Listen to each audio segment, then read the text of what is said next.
मित्रों, एक समय की बात है। एक मुसलमान बादशाह ने एक हिंदू नगर पर चढ़ाई कर दी थी।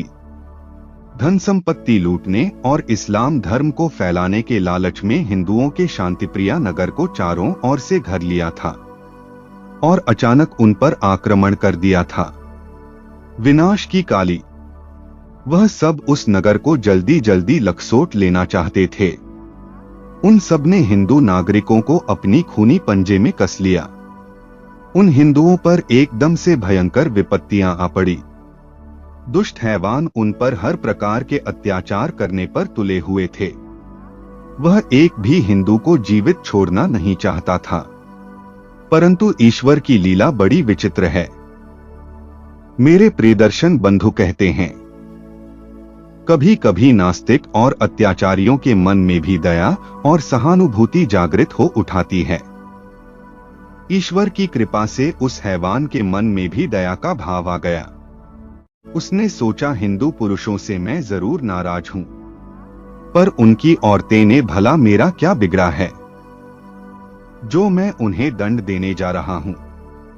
उनसे हमदर्दी दिखाई जाए। मैं चाहता हूं कि केवल हिंदू पुरुष ही सजा पाए। काफी सोच विचार के बाद बादशाह ने एक फरमान जारी किया कि सवेरा होते ही समस्त हिंदू स्त्रियां अपना कीमती सामान गतिया में बांधकर शहर के बाहर निकल जाएं। पर इतना ध्यान रखें कि वह सिर्फ एक गठरी में ही अपना बहुमूल्य सामान ले जा सकती हैं।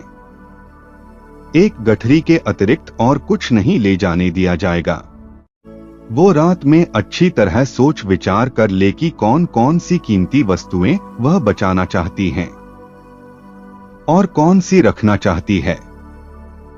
और सुबह वे अपने कीमती वस्त्र आभूषण वह अमूल्य जितनी वस्तुएं गठरी में आ सकती हैं बंद कर ले। परंतु ध्यान रहे, पुरुष एक भी नहीं निकालना चाहिए।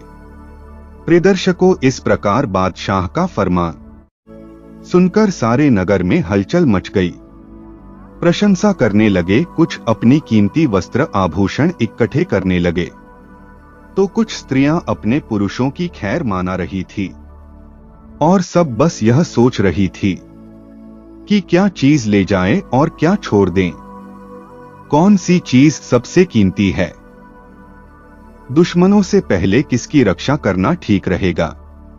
बेचारी सभी स्त्रियां रात में यही सोचती रही और सवेरा होते ही अपने अपने सिरों पर एक एक गठरी रखकर नगर छोड़कर जाने लगी।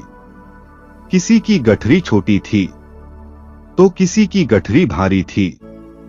कोई उन्हें उठा नहीं पा रहा था तो कोई उसे जैसे तैसे उठाकर सर पर रखकर ले जा रही थी।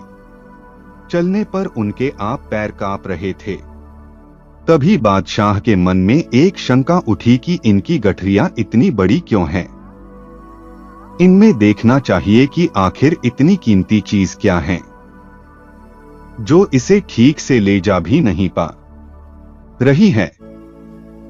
जरूर इनमें कुछ भारी चीज है, सोना चांदी वस्त्र आभूषण या फिर कोई और कीमती वस्तुएं। ऐसा निश्चय करके उसने सबकी गाड़ियों को खोलकर देखने का आदेश दिया।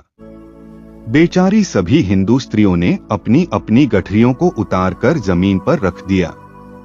गठरी को खोलकर देखने लगे, परंतु किसी भी गठरी में सोना चांदी हीरे जवाहरात कुछ नहीं निकाला। बादशाह ने देखा कि उन गठरी के अंदर सभी पुरुष निकल रहे हैं। कोई जवान है, कोई बच्चा है, तो कोई वृद्ध है। यह देखकर बादशाह गुस्से से लाल पीले हो गए। समस्त स्त्रियों पर चिल्लाते हुए बोला, क्या यही तुम्हारे आभूषण हैं? सभी हिंदू स्त्रियां डर रही थी कि क्या उत्तर दे।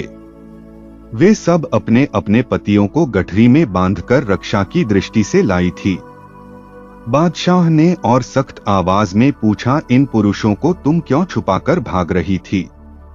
तभी एक बुद्धिमान औरत ने कुछ हिम्मत करके कहा, बादशाह सलामत, हम हिंदू स्त्रियों के लिए पति और पुत्र से बढ़कर और कोई चीज कीमती नहीं है।